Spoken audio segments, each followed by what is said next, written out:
Okay, we'll go ahead and get started. Please let me know if you can hear me.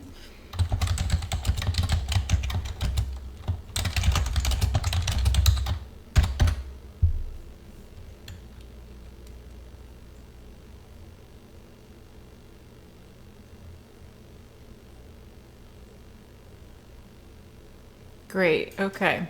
So this chat's gonna focus on relations and functions. So we're gonna start with the definition of a relation.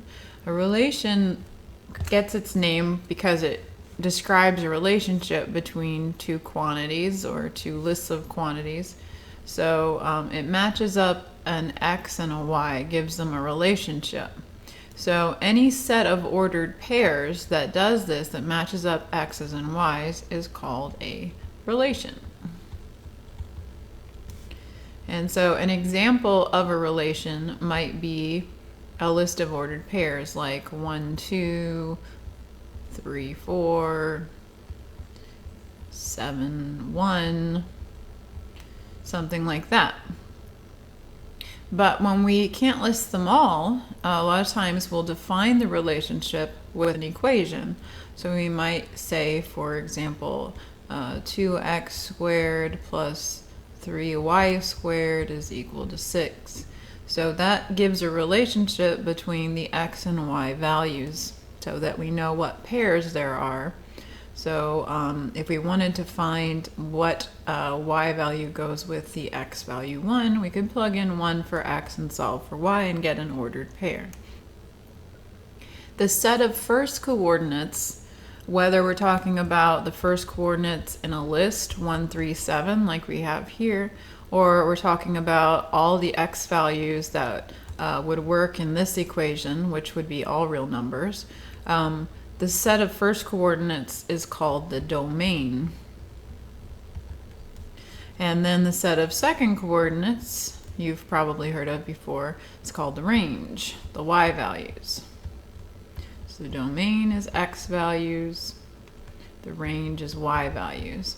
And by the way, the reason why these are called ordered pairs is because the first coordinate is always the x and the second coordinate is the y.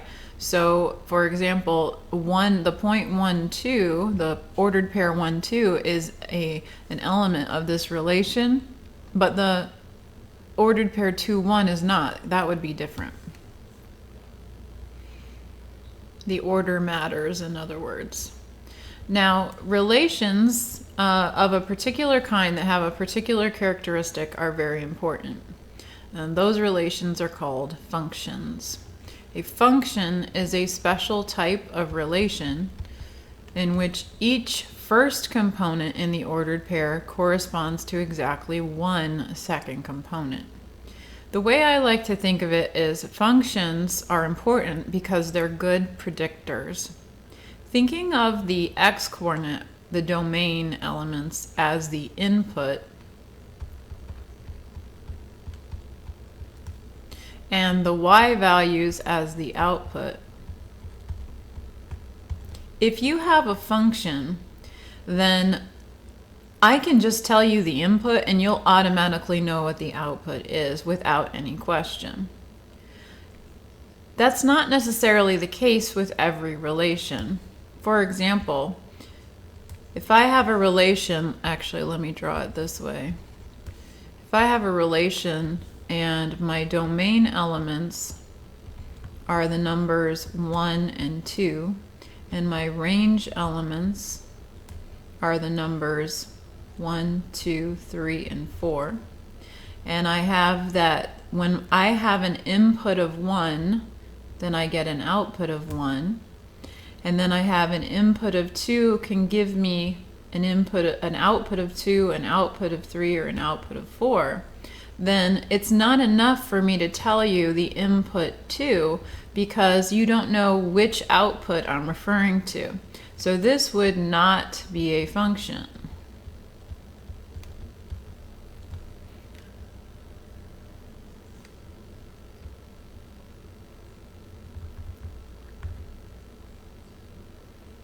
An example of a function would be if in our domain we had something like 1, 2, 3, and in our range, we had something like 1, 2, and we said, okay, when the input is 1, the output is 2. When the input is 2, the output is 1. And when the input is 3, the output is 2.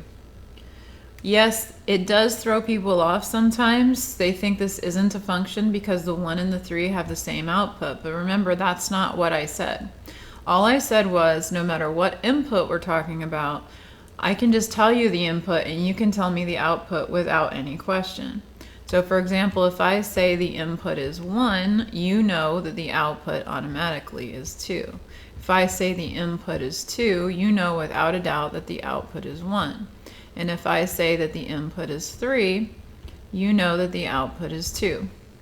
So this relation, which listed as a set of ordered pairs would look like this, is also a function.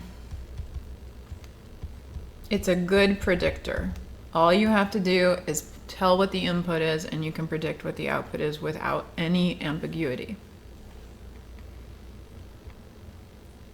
Okay, here's an example where we're asked to determine whether this given relation, remember relation is just a set of ordered pairs, happens to be a function, and then give the domain and the range. All right, so one way that you can determine if a relation is a function is to do this little kind of chart that I did up here where I list out the domain and the range and drew arrows. So I'm going to do it that way, and then I'm going to show you how you can look over here and come to the same conclusion. To save space, instead of going downward, I'm going to go across. So I'm going to list out my domain. 1, I don't have to list the 1 twice because 1 is enough. And 2 are the only elements in the domain. And in the range, we have 4s and 9s. Okay, so from the number 1, it shows me that 1 connects with 4 and it connects with 9. All right, I could stop right there because I know that there's an input, 1, for which if I didn't specify the output, you wouldn't know which output I was talking about. It's not a good predictor. 1 element of the domain matches up with 2 elements of the range. So this is not a function. But they also asked us to list the domain and range, and the way you do that is you just use set brackets and you list whichever elements are in each. So the domain had 1 and 2 and the range had 4 and 9. Okay, so that's an example that's not a function. Now let's talk about how over here we could have identified that it's not a function without drawing the little diagram. Anytime you see the same x coordinate appear twice,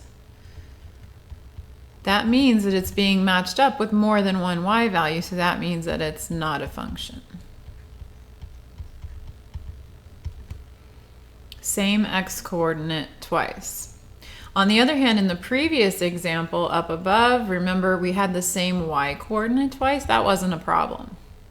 So don't confuse the two. It's only not a function if the same x coordinate is twice, because when you draw the little arrows, you have to point at 2 different y values. By the way, that's right, Alan. In the elements of the domain cannot be repeated when you list it out as a set of ordered pairs. Good.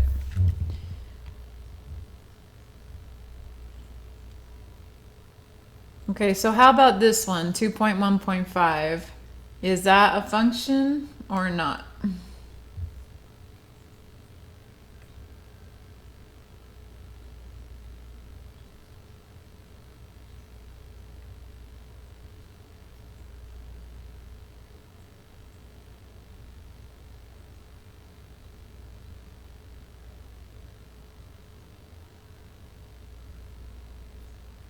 Good, it is a function because notice that we have 4 distinct x coordinates. They're never repeated.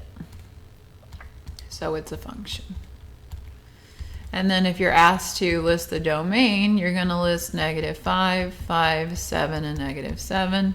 And if you're going to list the range, you're going to have -2, -7, and 7. You don't need to list the negative 7 twice.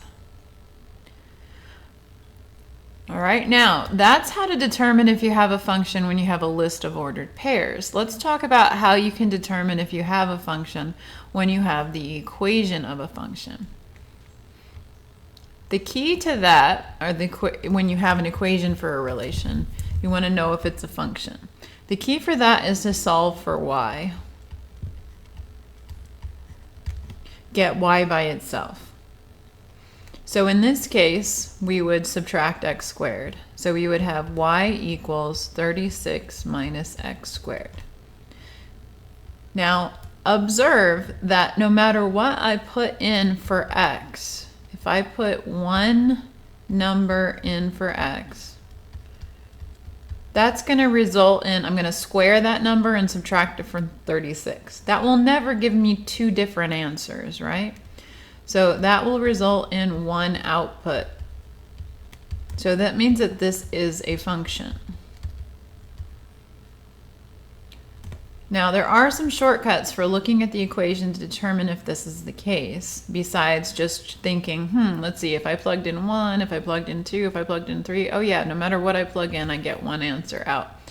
But you need to see a couple of examples before I can explain the shortcut. So now let's look at this one. What happens when I solve for y in this one? So I would still subtract x squared, and I would get y squared equals 49 minus x squared. But notice the y is not completely by itself. It's squared. So how do I solve for when I have a variable squared equal to a quantity? To get that variable by itself, I have to use the wow, I'm totally blanking out here. I have to use the square root property. There we go. And that says that it's plus y is equal to plus or minus, and I really shouldn't write my plus or minus there. Hold on, let's fix that. Y is equal to plus or minus the square root of 49 minus x squared. That plus or minus is very important because notice that if I plug a number in for x, like let's say I plug in x equals 0, then I'm going to get plus or minus the square root of 49, or plus or minus 7. I'm going to get two outputs. When x is equal to 0, I'm either going to get y is equal to positive 7 or y is equal to negative 7. This plus or minus means that for at least some of my x values, I'm going to have two outputs, which means this is not a function.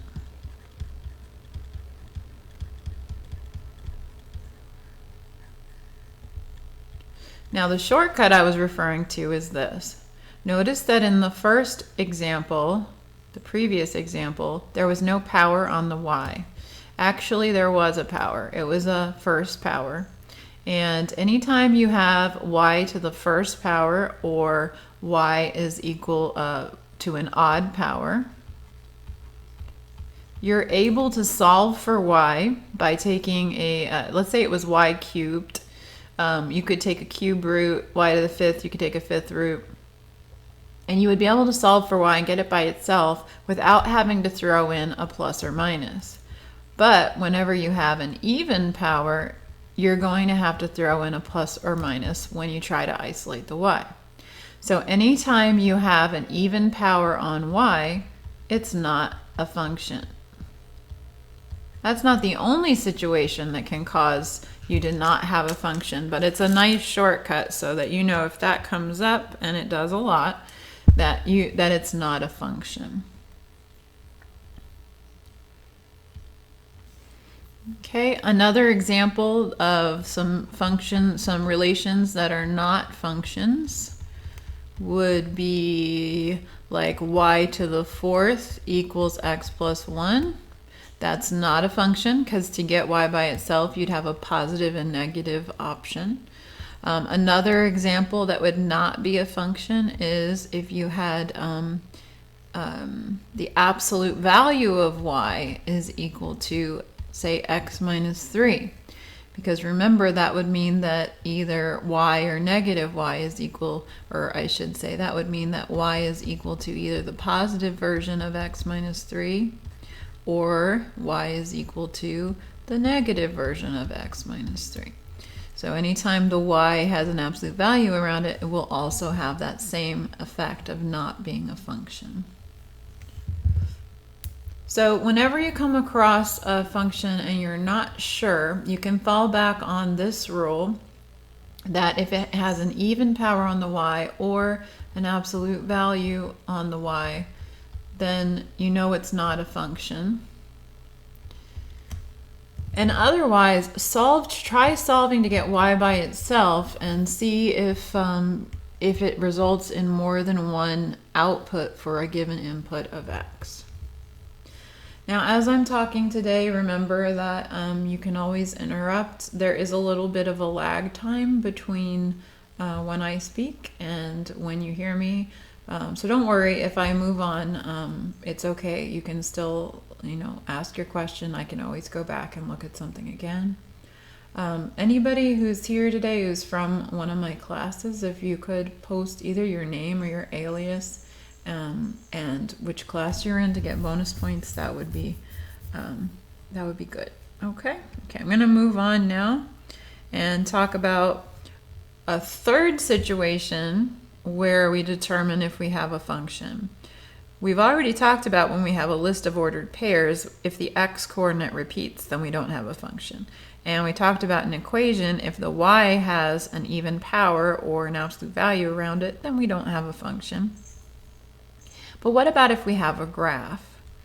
So if we have a graph, the thing that you need to look out for is where the same x coordinate has two different y coordinates. So for example, in this graph here, I don't know what this x value is. It doesn't tell me, but I can tell looking at the graph that up here there's going to be a point with that x coordinate and some y value, let's call it y1. And down here below, this point is also going to have that same x coordinate, but a different y coordinate. So that means that I have two ordered pairs with the same x and different y's. So this is not a function. So notice how those 2 points are one right above the other because they both have the same x coordinate. In other words, they both lie on the same vertical line. We call this the vertical line test. You kind of ask yourself, can I draw a vertical line through this function, through this relation that hits more than one point? And if you can, then that means that it's not a function. So since this vertical line hits more than one point,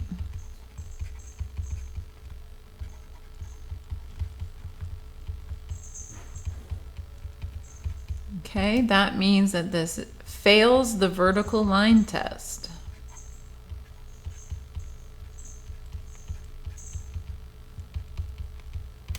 Which means that this is not a function.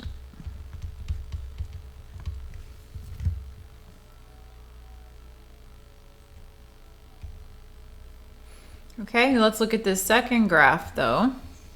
So for this graph, let's imagine drawing, I wonder if I can copy this. Yeah. Let's imagine drawing several vertical lines. Ooh, it's not going to let me do that. Huh. Interesting. Okay. So imagine drawing some lines through this guy here. So here's one. And here's one. I could draw as many vertical lines as I want to through this graph, but it doesn't overlap itself. So none of these lines is going to hit a second point.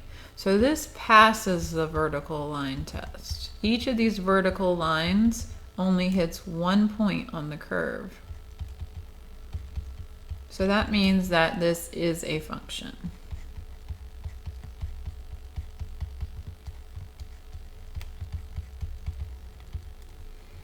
Okay. All right, so before I tell you whether this is a function or not, at home, just think about it. Is this going to, when you draw vertical lines through this, are you going to hit more than one point? And by the way, both pieces, this is a piecewise defined function. Both pieces are part of the same function, even though they're not connected. Functions don't have to always be connected. Or relations, I should say, don't always have to be connected.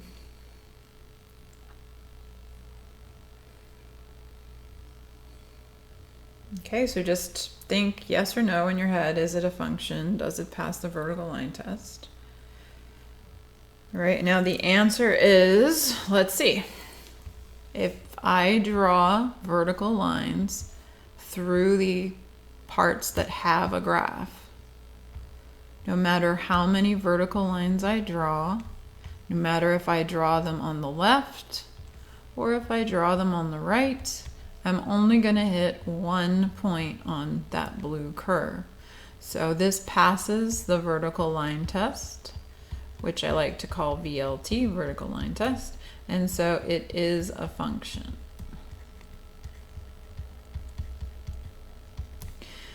More specifically, I really should say I should say y is a function of x. Y is a function of x, meaning for each x input, there is only one y output. It's not necessarily the other way around. X might not be a function of y.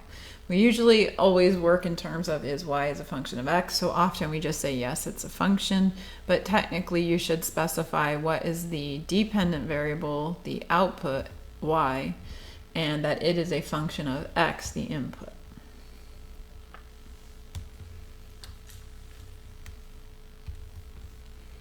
Okay, the next thing we're going to talk about is function notation. So if you know you're talking about a function, it makes it really nice because, again, you know that you can automatically know what output I'm talking about if I just tell you the input. So as a result, we have this function notation. It looks like f parentheses x, and sometimes people think that's multiplication, which it's not. Unfortunately, it does look like it, but when it depends on the context of the problem, you'll know that this is a function. We usually use f, g, h for functions, although you can use any letter. But the notation is read f of x or f at x, and it's giving the function a name. So, for example, here we have the function f of x equals 3x plus 1. Instead of the way we would previously have written it as y equals 3x plus 1. And so you can really think of this f of x as just referring to the y value, right? So what this is saying is if you plug x into your equation, into your function, your output that you get is the y. One reason this is nice is because we might have two different functions and we might want to talk about both of them. And so what we could do is say this is f of x equals 3x plus 1, and maybe give this one another name, g of x equals 2 minus 7, and that way when we're talking about it, we know which function we're talking about. That's one of the advantages of function notation. Another thing is that it just simplifies when we're talking about inputs, we can just write find f of 5. Instead of saying something like if y equals 3x plus 1, what does y equal when x equals 5? So we like our shorthand notation in math. So this gives us a way to shorten what we have to write in order to communicate that all we're asking you to do is plug a 5 in and figure out the output. So in this case, f of 5 would be 3 times 5 plus 1, which is 15 plus 1 or 16. So what this is really saying is that when you have an x value of 16, you have a y value, I'm sorry, back up. When you have an x value of 5, and you plug in to find y, you get 16. Or if we were to graph this guy, this would be telling us that it goes through the point 5, 16. So to say that f of 5 is equal to 16 is equivalent to these other forms. Now, you can also plug variables into functions just like you can plug in numbers. So here we're finding f of a. So you just, whatever is in the parentheses, it plugs into the function wherever the x is. Think of the x not as its own quantity, but think of it as a placeholder. And so you're just going to replace the x with whatever is in the parentheses. It's like it's a box that you're filling up. So we're going to have 3 times a plus 1 instead of 3 times x plus 1. All right.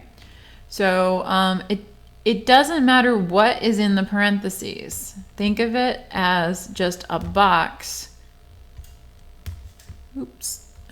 So you have whatever's in the parentheses is in the box, and you have 3 times the box plus 1.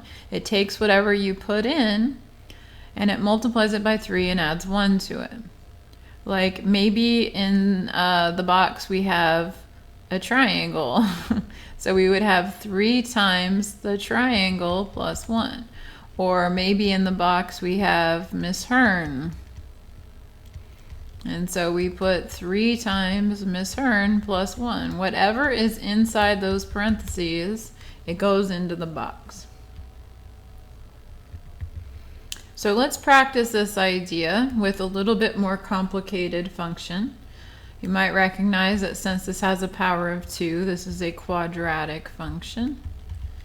The last one we looked at was linear, so it was a little simpler. And we're going to evaluate f of 1, f of x plus 3, and f of negative x. So for part A, we have f of 1. Remember, the 1 is just going to go in for each one of the x's. So we're going to have 1 squared plus 2 times 1 plus 9. That's going to be 1 plus 2 plus 9, or 12. Okay, the instructions here were to evaluate the function, by the way, at the given values of the independent variable. They're talking about the x, and the value of the independent variable is inside the parentheses. That's your x, and what you get when you plug in and evaluate, that is your y value, the output. All right, now the next one throws people off, so I really want you to pay attention. I know it's easy to zone out when I'm droning on and stuff, but I want you to pay attention to this problem. Okay, so we have part B, we have f of, and then in the parentheses we have x plus 3. Now remember, whatever's in the parentheses goes into the box. So when I refer to the box, what I'm saying is that the original function f of x was equal to x squared plus 2x plus 9. But don't think of this x as being the same as the x and the x plus 3, because that confuses people. Think of that x as a placeholder, a box. So I'm going to replace each of these x's with just a box, just to help you think about the problem. You don't actually have to do this on your paper unless you're having trouble. So then what do? We're going to put that x plus 3 into the box. So we're going to have equals. Now whenever you plug in an expression like this, put it in parentheses so that you maintain the correct order of operations. We're going to have x plus 3 squared plus 2 times another box. So another x plus 3 plus 9.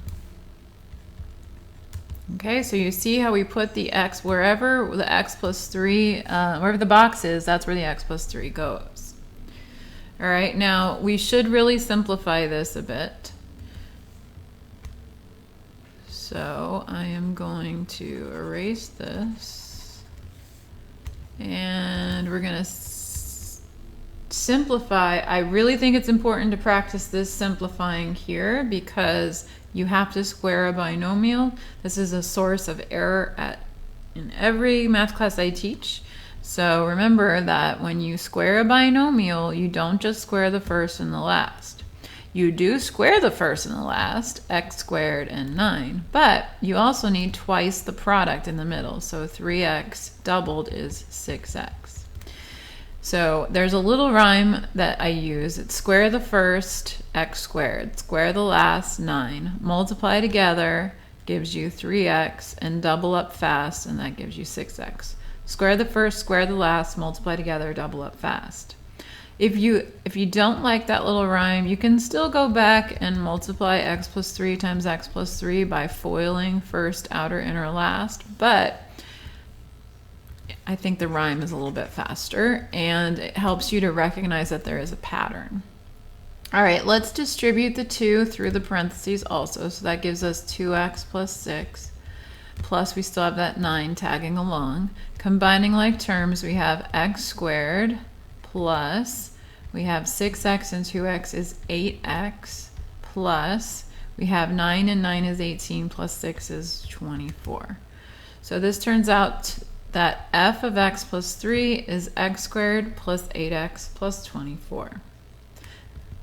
Essentially, we're plugging one function into another function here. This is called a composition, and we'll be working with those in future problems. But right now, we're not calling it that. We're just saying evaluate the function when we have an expression plugged into it. So at home, try to think about what you would get for f of negative x, part C, real quick. Plug it in and see, and then you'll be able to see when I work it if you have the right instincts about the problem.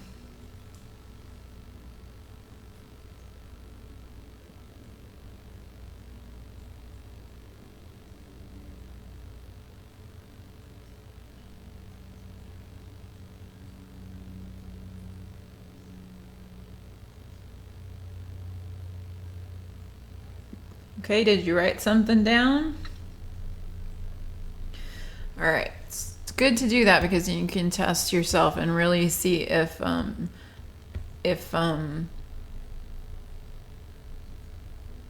sometimes when people just listen to the teacher, they say, oh, it made sense when you did it, but then when I tried to do it at home, then it didn't make so much sense. And so this is your opportunity to kind of check to see if you really are following or not. All right, so we're going to, again, looking back at our function, remember what our function said. It said f of x equals x squared plus 2x plus 9. But think of the x not as the same x we have in our problem, part C, but think of the x as just a placeholder, a little box. So instead of filling the little box with x this time, we're filling the little box with negative x. Okay, so the first thing that this function does is it takes what you plug in and it squares it. So we're going to take negative x, put it in parentheses. You always have to put the parentheses to make sure you get your order of operations right, and square it. Plus 2 times negative x in parentheses plus 9. Okay, so now what is negative x quantity squared? Negative x times negative x is positive x squared, so we're just going to write x squared. And then positive 2 times negative x is negative 2x, and then we have that plus 9 as well. So f of negative x is really x squared minus 2x plus 9.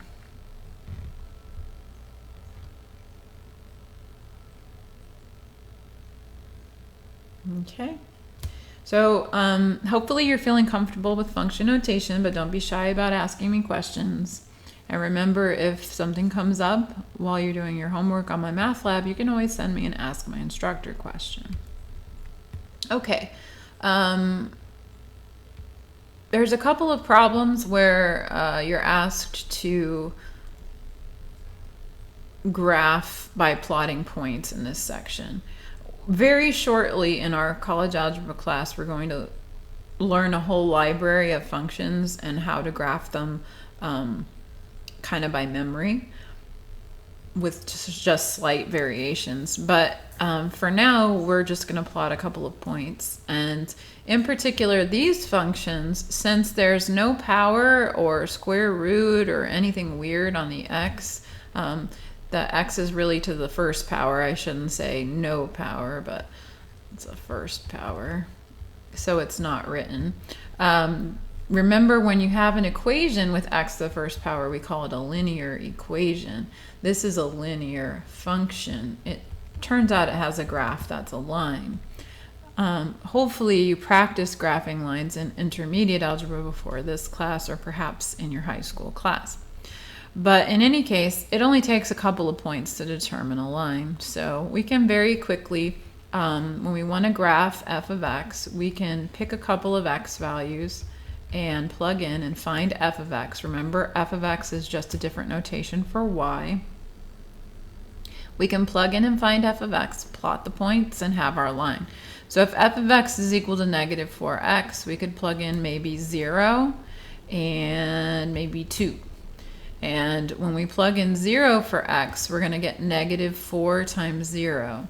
Now, actually, I want a little more space here. So remember, f of x is negative 4x. So we're saying find f of 0, which is negative 4 times 0, which is 0. So that tells you that the first line, f of x equals negative 4x, goes through the point 0, 0. And then let's plug in 2. So in other words, find f of 2, and we get negative 4 times 2 is negative 8. So negative 2 was our input, our x, and it's matching up with negative 8, which is down here, to negative 8. And then we're going to draw in our line. And let's go ahead and we'll make this function our green function. So I'll draw the line in green.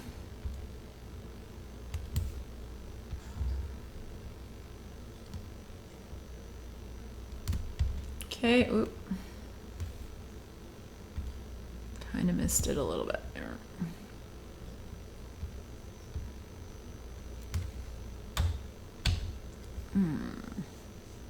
It's as good as it's going to get, I think. All right, and then negative 4x minus 5, let's draw that function. So I'm going to make another xy chart. I'm going to use the name of the function, which was what, g? Yeah, g of x equals negative 4x minus 5. So we have our x value, and then we have g of x equals negative 4x minus 5 would give us our y value. I'm going to plug in a couple of points. I'm going to use the same x coordinates just so we can compare. So plugging in, finding g of 0 is negative 4 times 0 minus 5, which is just negative 5. And g of 2 is going to be negative 4 times 2 minus 5, which is negative 8 minus 5, which is negative 13. Okay, so what this is telling you is that the function g, which I'll use blue to draw g, the function g goes through the point 0, negative 5. So let's put that one on there. 0, negative 5 would be here. And then it also goes through the point 2, negative 13. So 2, negative 13 would be here.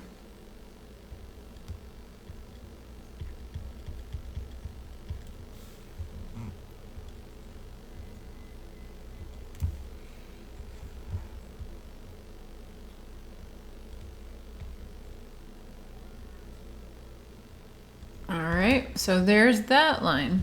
Now notice that these are two parallel lines, which we should expect because we know the slope of a line, a linear function, is going to be the coefficient of the x because of y equals mx plus b form. So they have the same slope, which would make them parallel. But they have a different y-intercept. The first one went through 0, 0, and the second one went through -5, 0, -5.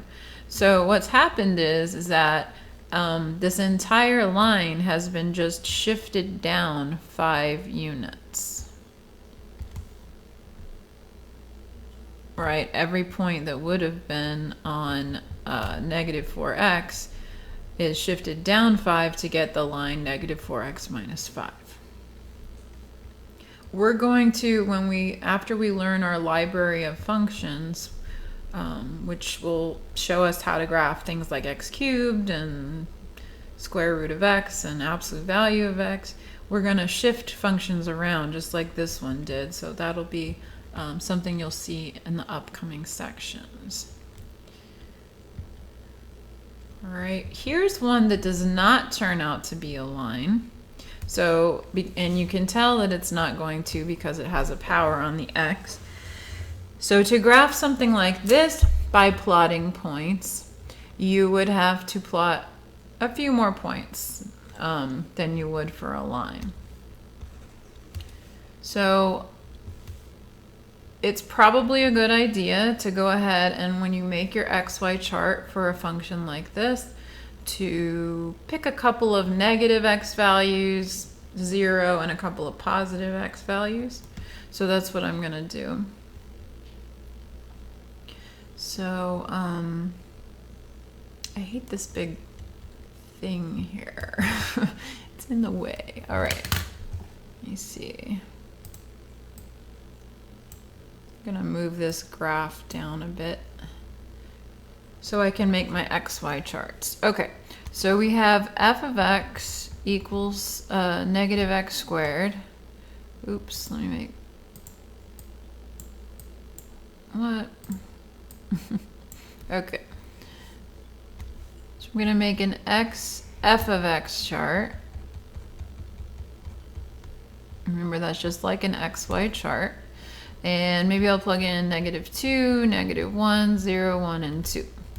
So I'm looking for f of -2. Remember when you plug a number into a function to put parentheses to maintain the correct order of operations.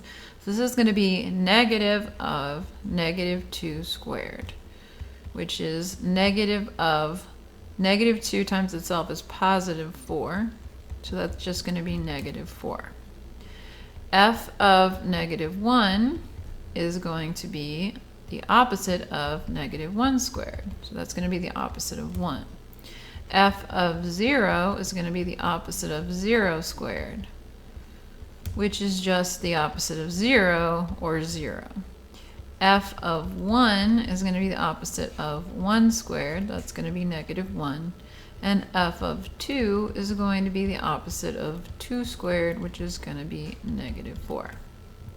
So what we get from this is that our function goes through the point -2, -4, through the point -1, -1, through the point 0, 0, through the point 1, -1, and through the point 2, -4. So let's plot those points on our graph.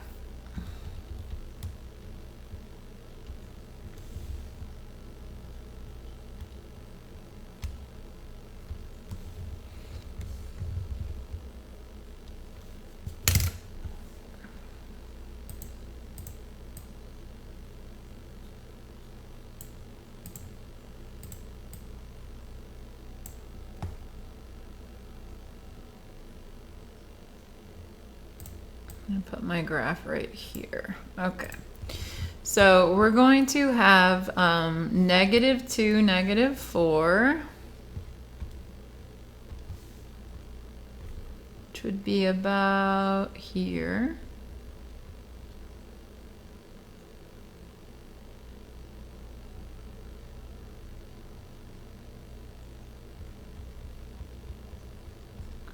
-1, -1, which would be about there.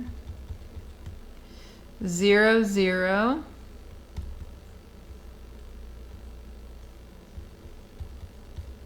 1, -1. And then 2, -4.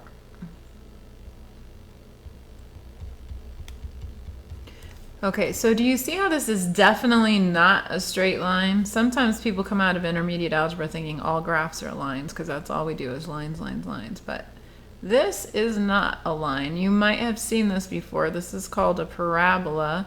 It's kind of a U shape. In this case, it's a downward facing parabola.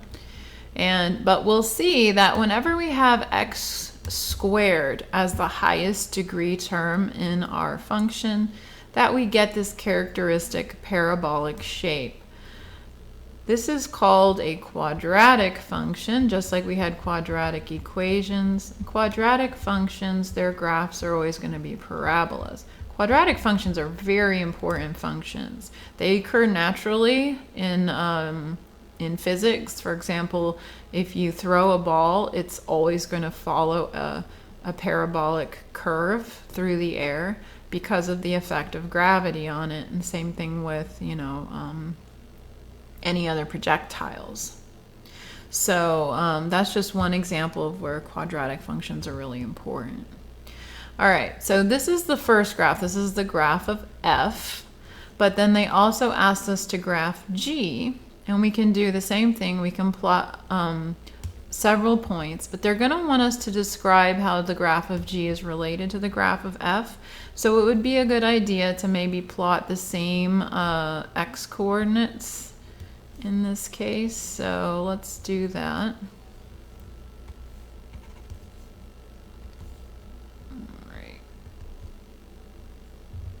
So we have x, and then we have g of x equals -x squared plus 10. I'm going to plug in -2, -1, 0, 1, and 2.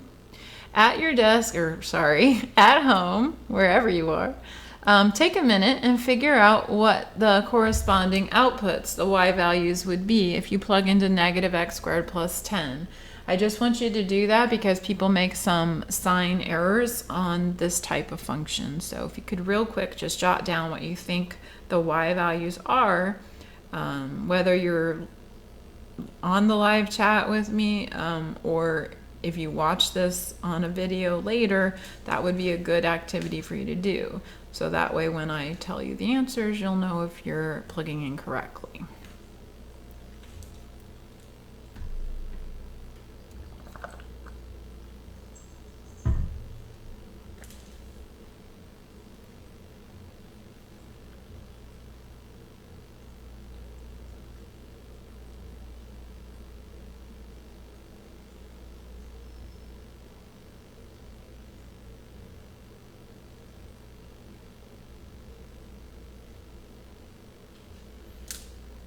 Just give you a couple more seconds.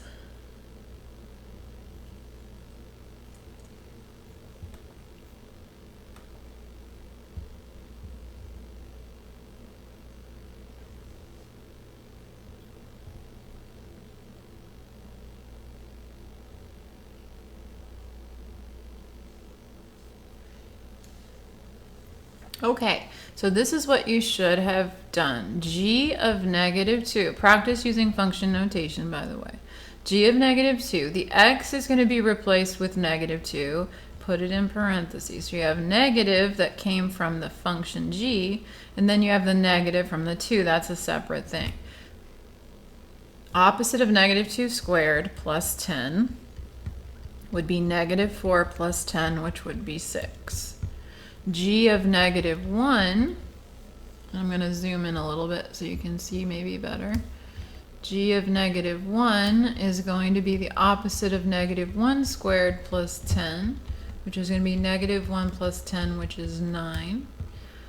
G of 0 is going to be the opposite of 0 squared plus 10, which is just 0 plus 10 is 10. G of 1 is going to be the opposite of 1 squared plus 10, which is -1 plus 10 again, which is 9. And then g of 2 is going to be the opposite of 2 squared plus 10, which is going to be negative 4 plus 10 again, which is 6. So the coordinates that, the coordinates that we need to graph here are going to be negative 2, 6, negative 1, 9, 0, 10, 1, 9, and 2, 6.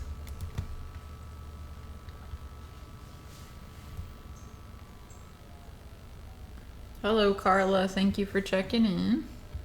All right, so we're going to plot those points here. So let me zoom out a little bit. All right, so I'm going to erase some of my old coordinates so they don't get in the way.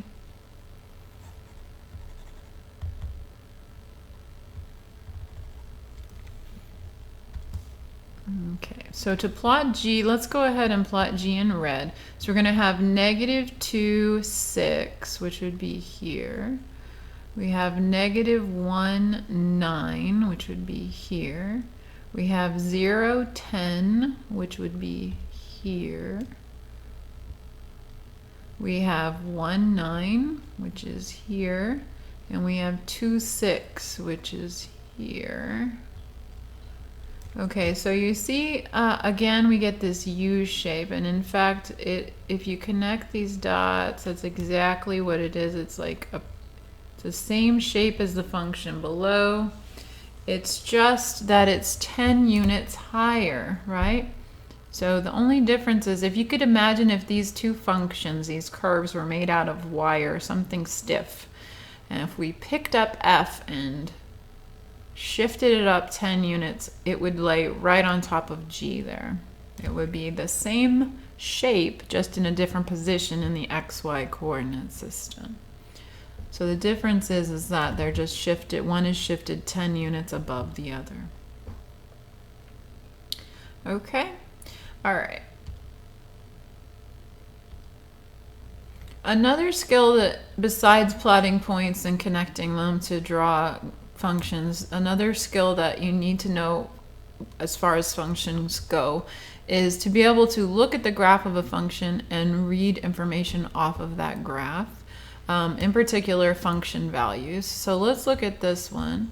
We're given the graph of f of x and we're asked to find the value f of 2. So you need to understand function notation. What this is saying is that if x equals 2, what is y? Because remember, this f notation is really talking about y. The x is what's inside the parentheses, and what you get when you evaluate that is your y value.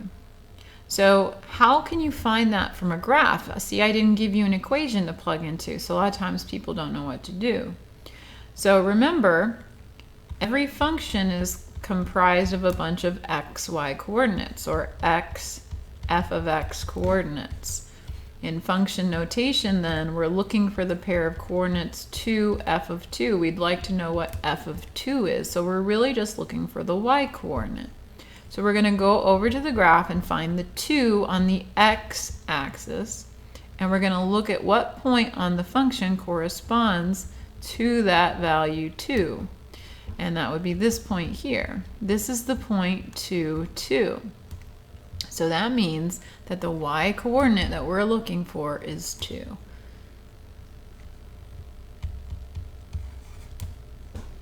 So when it asks you to find the value of f of 2, we're just finding the y value on the graph. Let's try another one. Here it says to use the graph of g to find g of 3.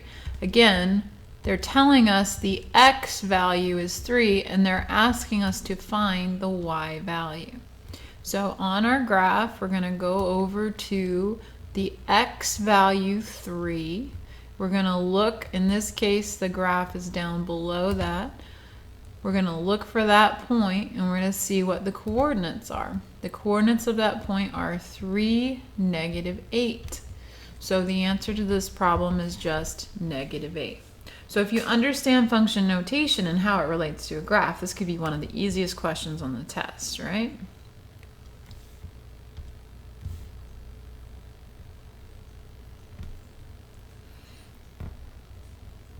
Okay, next one.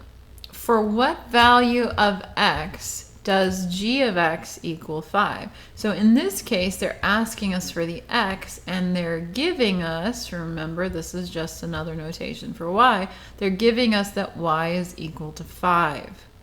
So we're going to go to the y-axis on our graph that they've given us. We're going to look for the y value 5, and we're going to look for where we have a point corresponding to that, which would be this point here. What are the coordinates of that point? Well, it looks like the x-coordinate is -8, and the y-coordinate, of course, is 5. That's why we're looking at it. So when we are asked to find the value of x, we say, well, that's -8. So I think the key for most people, when they realize that this notation that looks kind of scary, g parentheses x, g of x, is really just the y, then they get it. They know what to do. All right.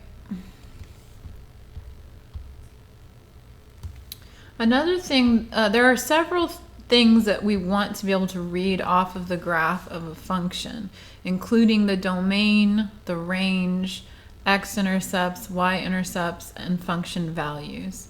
So here's an example where we're given a graph and we're asked to do just that. So let's start with the domain. Let me see if I can make this just a little bigger.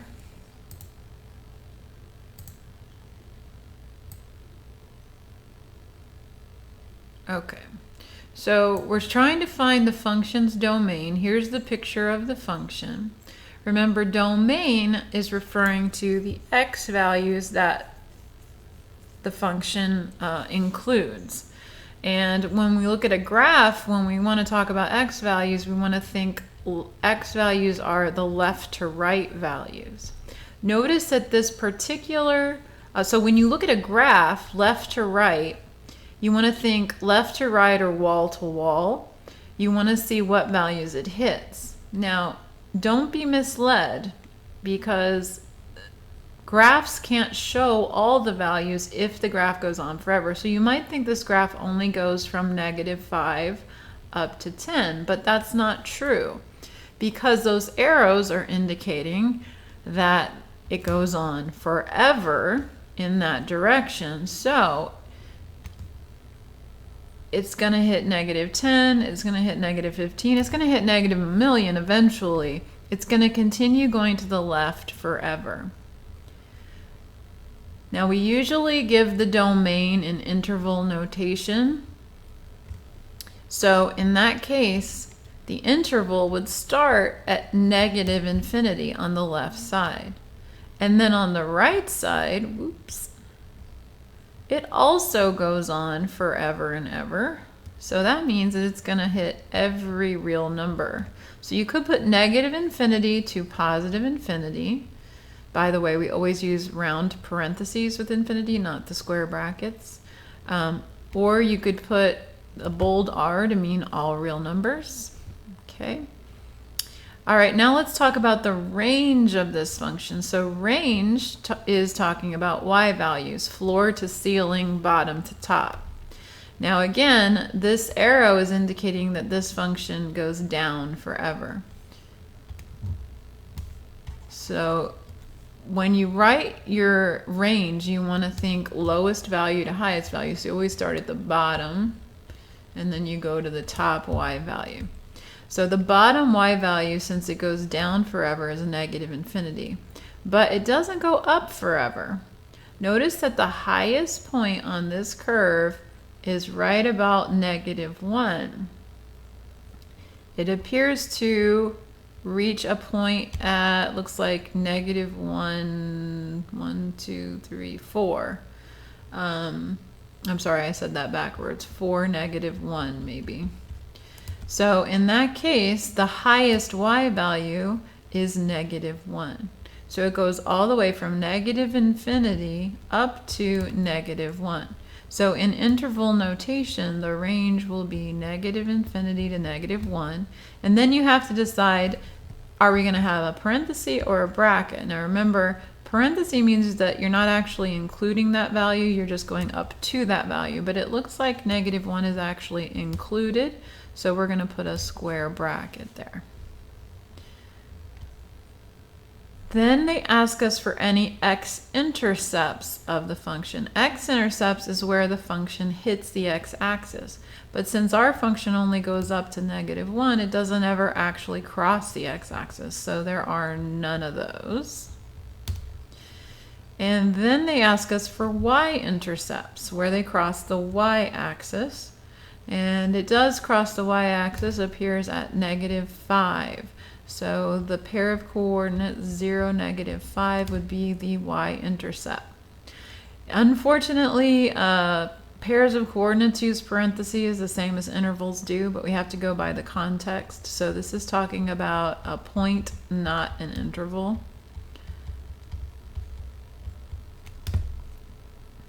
And then the function values f of 3 and f of 5. So what is that asking you again? This is saying when x is 3, what is y? And this is saying when x is 5, what is y? So you can read that off the graph. You go over to 3 on the graph and you look down and you see that it looks like negative 2. So f of 3 equals negative 2. And then you go over to 5 on the graph and it looks like it's also negative 2. So f of 5 equals negative 2 as well. And let's see what else. Assume the graph is a function. Okay. All right, so that's it. So that's how you read domain and range, intercepts, and function values off of a graph. Okay, let's try one more. Here's another graph, and again we're finding domain and range, x-intercepts, y-intercepts, and a function value.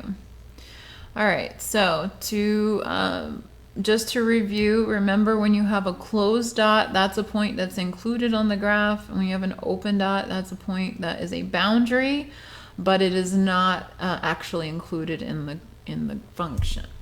All right, so here we have, notice by the way that this is a function. It passes the vertical line test that we talked about earlier. If you draw a vertical line anywhere through it, you're only going to hit one point. There's no overlapping. So it's appropriate that they're referring to it as a function. Now domain is referring to x values. So what x values do we hit? So when you're looking for x values, think wall to wall, left to right, smallest to largest. So the smallest x value is going to be the point furthest to the left on the graph. The point furthest to the left on this graph, it looks like is 0, negative 1. The x value of that point is 0. So the x goes from 0 to, now the point that is the furthest to the right looks like it has an x value of 3. So it goes from 0 to 3. But the 0 is included and the 3 is not. So when we write the domain in interval notation, we'll do parentheses, comma, 3. Oops, I did it backwards. We'll do bracket, comma, 0, because we're including the 0 in the domain, because we actually have that point in our list of ordered pairs. But we're not including the 3, parenthesis, because this point would not actually be in our ordered pairs if we could list them all. Of course, we can't list them all because there's an infinite number of points, but every point up until 3, so like the x value 2.999999 is one of the x values we want included, and so that's why we have to, but 2.99999999 is also, so since there's no way to list a largest point, we have to list a boundary point, which is 3. All right, now the function's range. So range is bottom to top, floor to ceiling, right? We're looking at y values from the bottom to the top. starting with the bottom. So the lowest y value is the one from this point, which was the point 0, -1. And the highest y value would be up at this point, which looks like that happens to be 3, 8. Once again, you list the smallest first, so the bottom one first. So y is between -1 and 8, but it never actually hits 8 because of that open dot. So when you give the function's range in interval notation, you're going to say we include the -1, but we don't include the 8.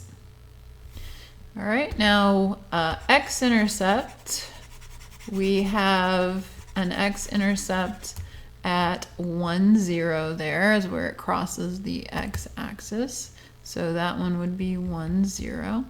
Y-intercept would be actually the point 0, -1 there. The end point of this little segment is also its y-intercept. And then finally, f of 2. So when we ask you for f of 2, we're giving you the x, which is 2.